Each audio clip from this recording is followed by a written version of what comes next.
Hi guys, it's Summer. Welcome back for part 2 of commenting on the BarbieWiki Twitter account. So here we are again. I left off on the thread of the thread of the origin story of the friend group. So to pretty much summarize the rest of that thread, after Sarah gets kicked out, Stacy starts talking to the boys in senior year. Well, actually, let me say. Okay, so after Sarah, it's just the girls, um, Aiden, Kevin, and Josh. And then in senior year, um, Stacy thinks of going to talk to the boys, and then through the boys, Stacy just becomes a permanent member of the friend group. And then Megan's side friends, this entire time, she's had a group of 7 friends that she always talked to. One of them being Cole. So her friends are Cole, Chosen, Levy, Miles, Finn, and Wyatt. Those are her 6 guy friends, and she has her own little friend group of guys. Um, and so Cole ends up getting introduced post graduation, and he becomes a member of the friend group. So moving on, we have the Barb Facts thread, which is just a bunch of fun facts of the dolls. So this is gonna be fun to go into. And this will probably get me into the things where I'm vague. So let's go ahead and dive through this. As I said, I was already previously looking through this, so let's just go ahead and breeze through these things until we get to the ones where I actually get to re-see what I wrote. So, Megan and Kevin started dating on June 18th, 2021. Fun little fact. Cole, Megan, and Josh can both skateboard, or can all skateboard. Josh actually taught Megan how to skateboard. So extra fun fact on that one. Megan introduced Josh and Kevin to Cole during high school. For the longest time, Megan never showed Kevin, or never introduced Kevin to the rest of her guy friends. She'd always talk about having other guy friends, but she just never introduced him to them. And she finally introduced Kevin in senior year. Josh always knew them, not always knew them, but she introduced Josh like earlier on in their friendship. So Kevin was just kind of left in the dark, and he kind of like didn't know why. But so yeah, she introduced Cole to them, or to Kevin in senior year. Josh already knew Cole, some whatever year we made him get introduced to them. But after graduating, this is kind of from the origin story. He became part of the front group. So 4 is Cole's a straightforward and direct kind of guy. He's not gonna sugarcoat things. Also, please ignore notifications. I've said this in my episode stories. I have a ton of notifications on for literally every single app I use, and I need to go through my YouTube and just disable all the notifications because it's really annoying. Fact 5, Jillian's introverted and shy. She, being in the friend group pushes her to be more talkative, but she's still shy. 6 is Olivia and Chrissy are both unicorns. And in the unicorn world, the rules of existence is that unicorn siblings, if they're really special, and because Olivia and Chrissy are the heirs to the throne of the royalty of Unicornland, their mother is the queen. They have like a very special bond where they can feel each other's pain. Extreme pain, not simple pain. So if one of them is like slowly dying or like really hurt, like if someone broke a bone, they can feel it. And if it's bad enough and like one sibling is dying, the other one can also die as a result from feeling their pain. So they'll both just end up slowly dying because they can feel each other's pain. And when they actually officially start to die, they slowly melt into this goop liquid type of substance. And once a unicorn gets into that goop stage, they cannot be revived or rehealed. They're forever dead. So unicorns can heal. They have the power of healing and reviving things. If they're dead, they can heal it and it'll revive them.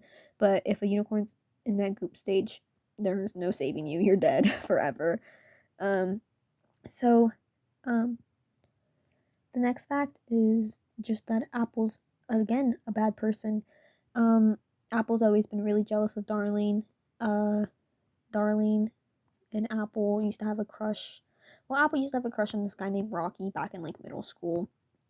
And she introduced Rocky to Darlene because they're her friends. and Darling and Rocky started hanging out a lot, and they kind of had chemistry, while Rocky and Apple also had chemistry. So Apple kind of saw that as Darling taking her man pretty much, even though they weren't anything official.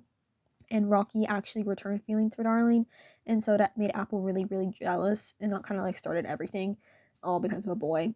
And then later on, Darling and Apple always shared the passion of wanting to become a model, and Darling actually did after both years of them trying to get hired by an agency. And so again, Apple was jealous. Oh, so Apple always had a crush on Josh, and Darling's dating Josh right now. So yeah.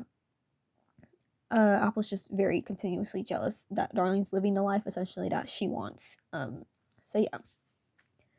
8 is that Kevin has a hobby of learning languages. He knows obviously English, and he learned Spanish in high school through classes. Like every person in high school has to learn a foreign language. He chose Spanish. He really liked it, so he continued to go on his own to learn it more, and now he knows it. And he wanted to learn Portuguese since they're kind of like familiar. They're kind of similar-ish. So he started learning Portuguese, and he's still learning. He's perfecting his Portuguese. But next thing on the list is hopefully French. Another thing, little fun fact, number 9 is that he likes to get tips from Cole sometimes with his Spanish, because every Spanish word, there's different Spanish, or there's different Spanish, not Spanish words, but there's different ways to say words in Spanish in different Spanish speaking countries, or just areas within a Spanish speaking country. So since Cole's from Argentina, and I don't really have that much information on what kind of Spanish Kevin was learning, but he likes to know different words, how they're said and stuff from Cole sometimes. And then next, Kevin's likes to take time to think and stuff. That one's kind of boring. It's not really needed to elaborate. And then 11.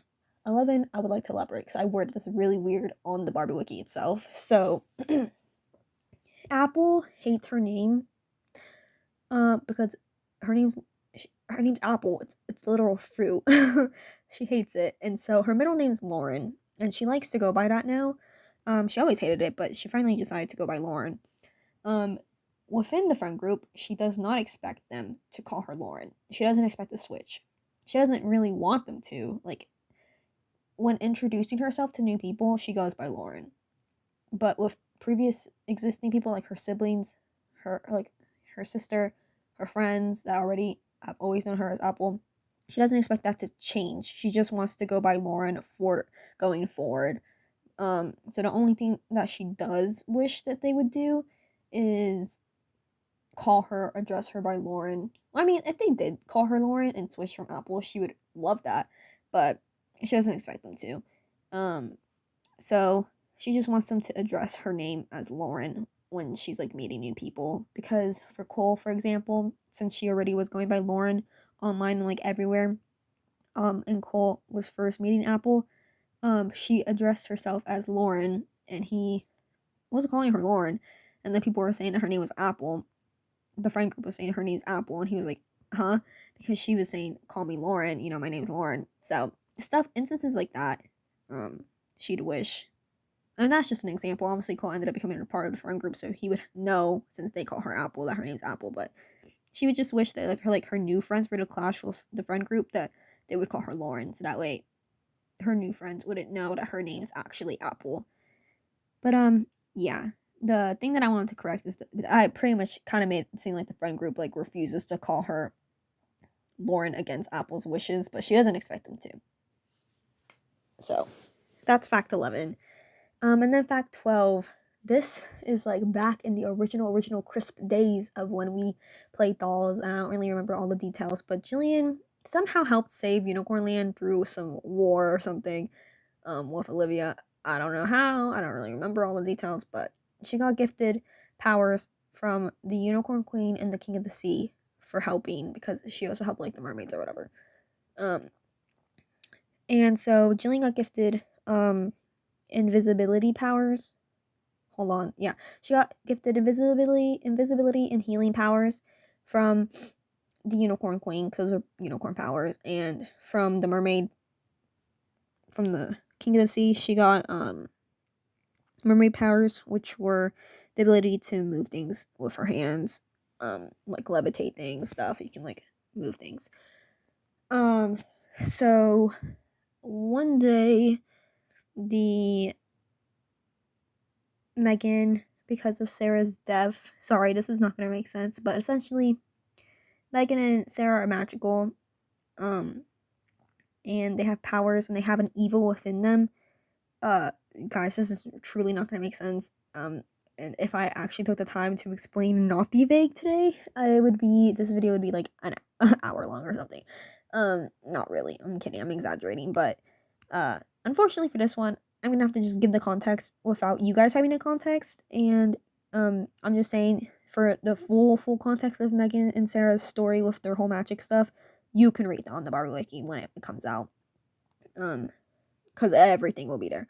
But when Sarah died, all the evil got transferred on into Megan. So Megan has a really hard time, at least initially when Sarah first died, she had a really hard time controlling her magic, because she already has a hard time controlling it to begin with, but with extra powers added from Sarah's spirit of her magic after she died, it was just a whole uncontrollable level of power within Megan. So it's super easy for her powers to get triggered, and she just becomes overwhelmed. So whenever that happens, Megan becomes like fully consumed by evil, and she becomes like literally just an evil person, like killing people, going on a spree. Think of Raven from Way to Wonderland, After High, when she gets transformed for purple smoke, because like I said, they're inspired from After High. Like, think of how she like just got evil. That's how Megan gets. Her eyes glow purple. No fire. Her eyes glow purple, and she just uses her magic to do evil things. So that happened one day, and literally all her friends like died, and I don't even know why. I don't even remember really, but for some reason the Unicorn Queen came down to Earth. Oh no, I remember. Megan was on. This was the day actually Sarah died. The day Sarah died, Megan got consumed by the evil completely, and she started like killing, torturing like everybody. Because the friend group was all hanging out that day when it happened. So she started like literally killing everybody. She killed Olivia, and because Olivia died, Chrissy, if one of them, like I was saying how they turn into goop or something, like slowly, if one of them like actually dies, the other just automatically, because they feel each other's pain because they're connected, the other one automatically starts slowly dying unless they heal the dead sibling, and then they can be okay. So one of them dies, like in this instance, Olivia was dead, so Chrissy was starting to slowly feel enough pain to where she was dying, so she was slowly getting turned into goop. So Chrissy's mission would have to be to go find Olivia wherever in the world her dead body is, realive her, and then she'll be okay. But if she doesn't do that in time, where she turns into goop, she's a goner. So she had no clue where Olivia was, so she turned into goop, and she called her mom as an emergency. Well, she was turning into goop, called her mom. She was like, hey, help me. I don't know where Olivia is. I'm slowly, like, I'm dying. Queen came. I don't even know how she ended up finding Olivia or something. But she came, healed Olivia, and everybody was dead. Was a big thing. She healed everybody in the room. Because of them not having... Because they cannot know about the unicorns and mermaids existing in the world. If anything... What Olivia tends to do is if somebody finds out, she has to, like, kill them and realive them, so that way they like forget what happened. Very sad method of doing so, but it works. So the queen literally everyone in the friend group knows about Olivia's powers except for Cole, so she had to kill Cole, realive him, so you forget everything that happened with how they all got revived. But that day the queen was so mad because she didn't know that Olivia told all her friends about her powers and that she was a unicorn. She was so mad that she decided that it was a completely bad idea that Jillian got powers in the first place. So she kind of projected her anger from Olivia to Jillian and took away Jillian's powers. So Jillian only has mermaid powers. Fact 13, Megan asked Kevin to give her a stick and poke tattoo. Kevin gave it to her. Then she went and got professionally tattooed. Cole has an angel tattoo on his back that Megan, he told Megan one day, he was just like, hey Megan, draw me something. I want you to draw me a tattoo so I can get it. She drew him a tattoo and boom, he got it. Megan has an online business. Megan's a creative queen. She has her business called Queens, where she makes literally her own clothes. This is gonna be on Pinterest board, so whenever I end up posting that Pinterest link, you can go on there and check out things that Emma has found that Megan has created. Her earrings, jewelry, stuff, all on that Pinterest board. So you can actually see like the type of stuff Emma claims that Megan makes. And then 16's kind of self-explanatory. Let's see. 19, Megan and Kevin are hardcore PDA couple, and I mean like hardcore. It's not a good trait that they have. Not good at all. I could elaborate on 21. Okay. Aiden has a phobia of starfishes. When they were younger, the Freemans were at the beach, and Josh saw a starfish, and he thought it would be funny to throw it at Aiden's face, and it was on Aiden's face, and Aiden was screaming bloody murder because of the starfish on him, and Josh was just laughing the entire time, didn't even help his brother, and then when he finally got it off, Aiden was traumatized. So, yeah. Okay, first mention of Kevin's depression. Let's get into this, shall we? High school, Kevin did soccer and track. He was the best on the soccer team until senior year. His depression affected his passion for playing soccer. With his passion went his motivation to do his best, and there was a few times where his coach almost kicked him off the team. Why was Kevin depressed? His depression happened in senior year because during the first quarter of not a couple weeks into school, senior year,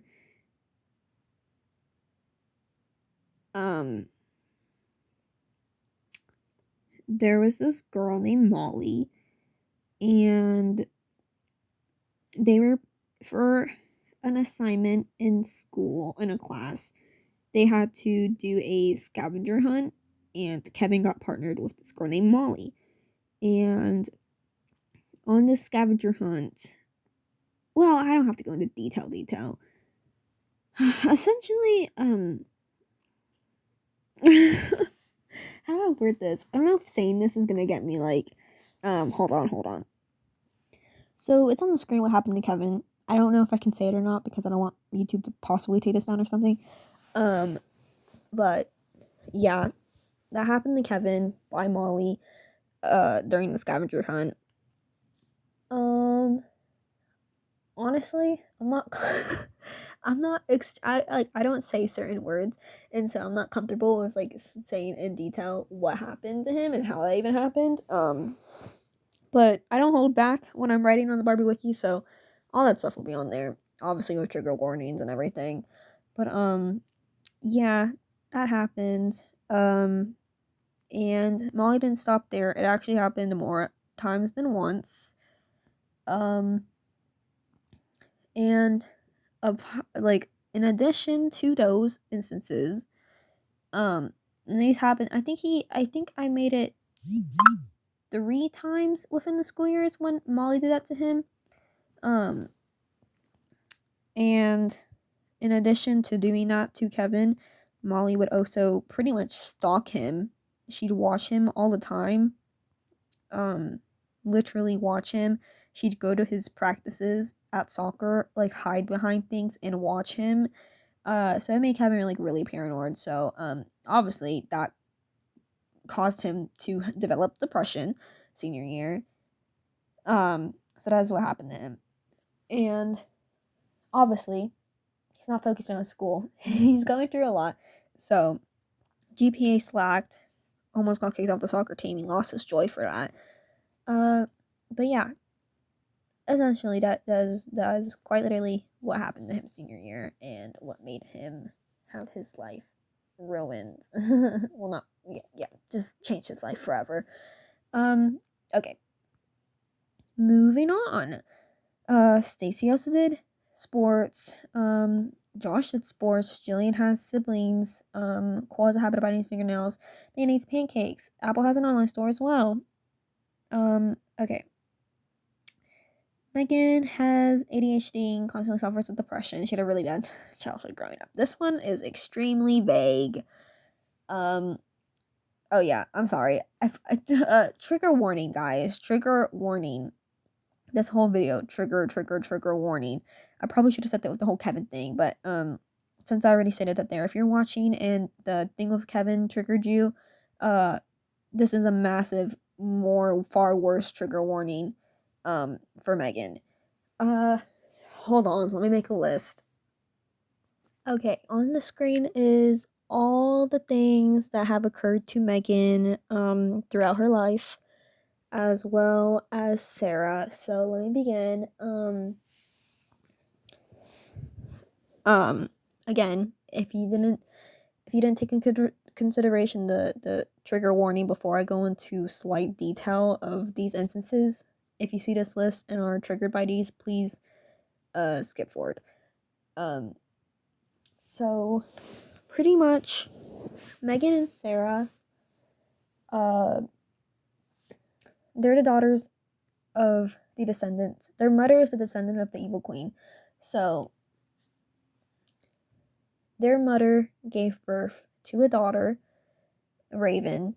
Raven became, short story short, Raven, and this is part of the backstory, as I was saying before. I don't even remember what it was about. Oh, right. When Sarah died, Megan got powers. This is the background. So forget everything I said about BarbieWiki. I'm saying it right now, because it comes into correlation now. Their mother, Megan and Sarah's mom, had a child named Raven. Raven had powers, the evil queen's descendant, so the evil queen family line. Raven was very evil.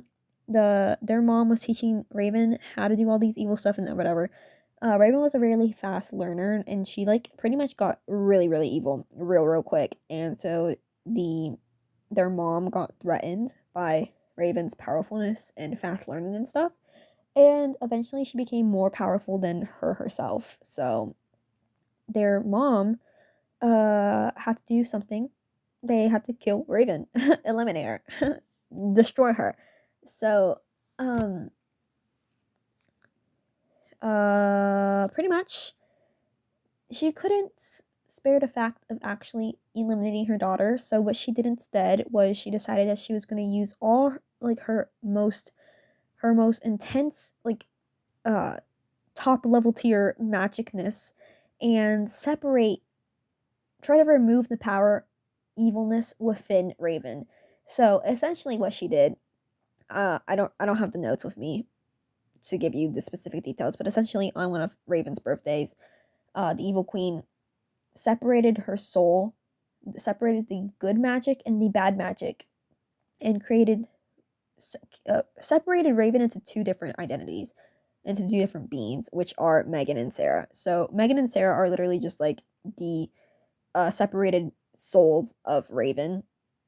So they both have her traits because their soul is separate, reincarnation. I don't know. They're the separated souls of Raven. So the evil queen distributed, instead of having all that evil power within one person, which is why Raven was so powerful, she thought it would be better if it was split into two different human beings, which is why, like I was saying before, when Sarah died, her power transferred back into Megan's soul, which was pretty much what Raven was originally, that one being having all that power. But before they died, it was still really difficult for Megan and Sarah to control that magic on their own. If they got angry or just had a really a big surge of emotion, it would trigger their powers and it'd be hard for them to control everything. So, like I said, their eyes glow purple when they get really emotional, and they risk losing control of their powers. And so when their eyes turn purple, that's pretty much like the showing that they're losing it. And when they lose it, that's when they don't have any more good within them and their evil takes over. And that's really bad, because they're just pure evil. And so Megan's always been really good at controlling her powers and her emotions. Sarah was never that good. She was always the more emotional one. She struggled with that. She got more consumed by the evil a lot more times. So that's what the evil queen did. As a result, from using so much energy to split Raven into two, the evil queen ended up dying. She passed away. And yeah, so she ended up passing away, and before she did, though, she could tell she was slowly withering. So she went and put Megan and Sarah, and when they, by the way, Raven was like, I think 13 years old when she did this on her birthday, turning 13. Megan and Sarah were born as infants. Like they were separated into infants. So Megan and Sarah have lived like a normal life. Or at least they were born like a normal human being. So their mom grabbed the infants, twins, which is why they're twins because they got separated from one person, and took them to an orphanage, and she left them there with absolutely no information because she didn't want anything trailing them back to her. And so Megan and Sarah began their life from birth in an orphanage, and the orphanage was not a good place. They got mistreated a lot. They got this word a lot there.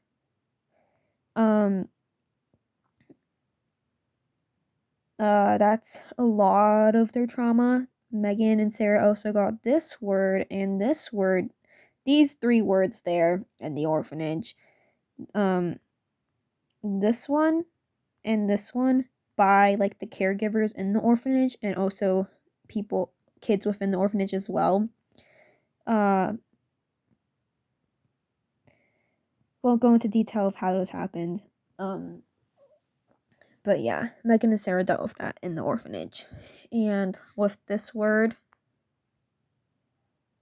developed Megan's trauma of, I can't remember it, claustrophobia, the fear of tiny spaces. In the orphanage, they would punish the kids by putting them into a cramped, tiny little box for hours. The box is what they called it. And so Megan has like a really claustrophobia fear of, she has claustrophobia from that.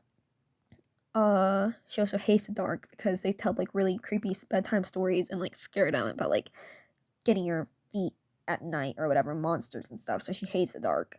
But eventually, I forgot what age, Megan and Sarah left the orphanage and they didn't want to be there anymore. They ran away. And so they went on the streets and were homeless. And on the streets after, I don't remember, I don't have my notes with me, but after a couple of like, I think months or something, I don't know, after a period of time on living homeless, which gave Megan trauma of like thunderstorms as well because of being homeless outside, with the rain and everything, gave her own more fair share of trauma. But after some time of being homeless, they both got approached by these group of men, which their nickname is quite literally just the evil men, the bad men. I don't remember what it was. But these guys approached them and they were like, "Hey, this is where this comes along." They approached them and they're like, "Hey, we can give you some shelter. Just come with us and do what we say," or something like that. Obviously, it was a more manipulative approach. Megan and Sarah were like hesitant on it, but they ended up agreeing. They went with the men. I'm pretty sure it's the evil men. I don't remember. But they went with the men into their house. The house was in horrible condition. And they pretty much told them, they're like, "Hey, we're gonna have, we're gonna tell you to do things. You're gonna do it. We're gonna pay you for it. And you're gonna make money," and stuff like that. So pretty much Megan and Sarah essentially did this, or had this happen to them. This did this with numerous people as children, working in quotation marks with the men. So the men used them for that while doing this. So yeah. Which won't really go into more detail, but eventually Sarah and Megan, they had their powers. They used it on the men sometimes. And so they tell them, they were like commanding them with their powers. They'd be like, "Let us go to school. Like, we want to go to school." to help make them comply, the men did enroll them into school with like some fake information or something, since they're like orphans. But they went to school, and at that point, Megan met her first boyfriend, Asher. Uh, and these happened with Asher. And for this one, Asher did physical and mental. So, physical and mental A is what we're gonna call it. So yeah. But while at school, they finally decided to escape the evil men, and they didn't return back home. Or not home. It was not their home. They didn't return back to the men after school one day, and they just became homeless again. And there was times where the men tried to find them again, but they tried their best not to get found by them.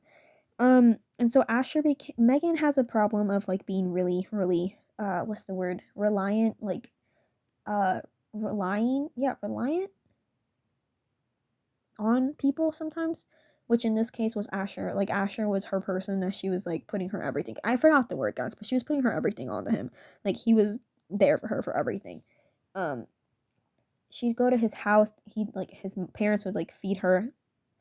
Only he knew I think that she was homeless, but Megan was always so embarrassed and like ashamed that she wasn't dressed the best at school and stuff like that. Anyways, Asher ended up moving in I don't know what grade to Florida. Megan and Sarah were like, let's come with you. So they moved, they packed up all their things. This was in this where they used to live was LA. They used to live in Los Angeles, California. They moved all the way to Florida. And that is when Megan and I'm pretty sure I don't remember. I don't have my notes with me, but they moved, and but during the entire time, like I said, Asher did these things. Oops. Asher did these things. So yeah, he'd mentally, physically A Megan, and he also R-worded Megan and S-A Megan. So yeah, not a good relationship. He also cheated on Megan. Megan ended up breaking up with him.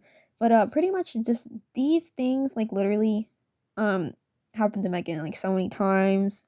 So yeah, to get back on topic, Megan dealt with depression and the self-harm word a lot. So yeah, Matt had a really bad childhood. Moving on. Let's see. Megan and Cole knew each other since 6th, 7th grade. So then here it says Megan had a twin sister named Sarah. Now I'm assuming you guys know more about Sarah. Thanks to the last video and this video. They were really close until high school when everything happened sophomore year, the whole Kevin thing.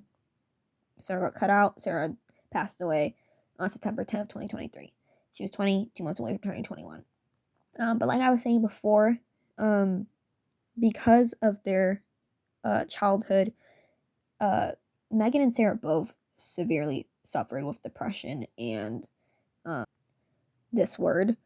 So they really didn't truly believe that they were going to make it to graduation. So that's why graduation was a really big deal for them both. And that's why it's a really big deal that Megan didn't even talk to Sarah really during their graduation. So yeah, Megan really did cut ties with Sarah. But moving on, we're going into things that I haven't looked at yet. So Kevin started liking Megan when he first met her in freshman year. In sophomore year, Megan and Kevin were like friends. He still liked her. Junior year, he really, really liked her. And that's when Megan started liking Kevin. They were kind of like flirty in junior year. And then senior year, they like really liked each other. Like really did. But news broke out that Kevin liked Megan in school. And so that prevented them from confessing to each other because, well, Megan denied liking him. She just friend zoned him, best friend zoned him, joke between the friend group. Because she didn't want to just be like, oh yeah, I do like you too, because he unwillingly had it revealed that he liked her. So she just wanted to lie because she didn't want to just reveal it like that. Long saga later, they finally got together in the senior year. Anyways, work stuff. Sophomore year, Kevin gave Megan a long distance touch bracelet, so that's cool. Megan rarely ever cries, makes her really angry. She literally hates it so much.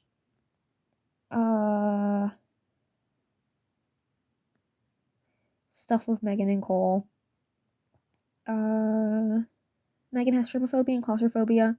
As I was saying, caused from trauma as a child. Orphanage, they trap people in confined places as punishment. Kevin has hemophobia.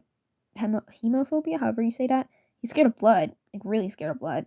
Megan has a hard time swimming as well. Let's see, what else? Megan glows purple. Her eyes glow purple when she's triggered by strong emotions. Stated that already. Okay. I think I'm gonna end it here because this video is also getting kind of long, and we just made it to a fact where I can elaborate on some other things, on more Kevin stuff. So I'll see you guys in the next episode. Once again, sorry for the trigger warning. But hopefully you guys have more understanding of Megan and Sarah and what they went through and what helped build Megan into her character of who she is. Which, fun fact, actually, before I forget, never ending strafe tattoo that she has like right below her chest is because of her having never ending strafe while going through everything that she went through in her childhood. She also has a tattoo that says born with magic because she was born with magic from the being split from Raven.